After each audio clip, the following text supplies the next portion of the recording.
Dark ম্যাটারের খোঁজ পদার্থবিদ্যার কিছু সবচেয়ে বড় প্রশ্নের জন্ম দিয়েছে। এটা কি কণা পদার্থবিদ্যার সাথে জড়িত, নাকি মহাবিশ্বের কোনো গভীর সত্যের অংশ? এটি কি মহাবিশ্বের প্রথম মুহূর্ত থেকেই ছিল, নাকি এটি কোনো চলমান মহাজাগতিক প্রক্রিয়ার ফল? কিছু বিজ্ঞানী তো একে মহাবিশ্বের মাল্টিভার্স কাঠামোর সাথেও যুক্ত করেন। যদি ডার্ক ম্যাটার কোনো গোপন ডাইমেনশনের অংশ হয়, তাহলে এটি আমাদের মহাবিশ্বের বাইরের এক ঝলক দেখাতে পারে। এর মানে হবে আমাদের মহাবিশ্ব একা নয়, এটি আরও অনেক বড় এক মহাজাগতিক সিস্টেমের অংশ হতে পারে।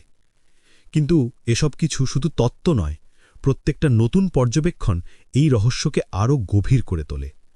ডার্ক ম্যাটারের খোঁজে প্রত্যেকটা পদক্ষেপ আমাদের মহাবিশ্বের সবচেয়ে গভীর রহস্যগুলোর আরও কাছে নিয়ে যায়, আর এটাই একে এত আকর্ষণীয় করে তুলেছে।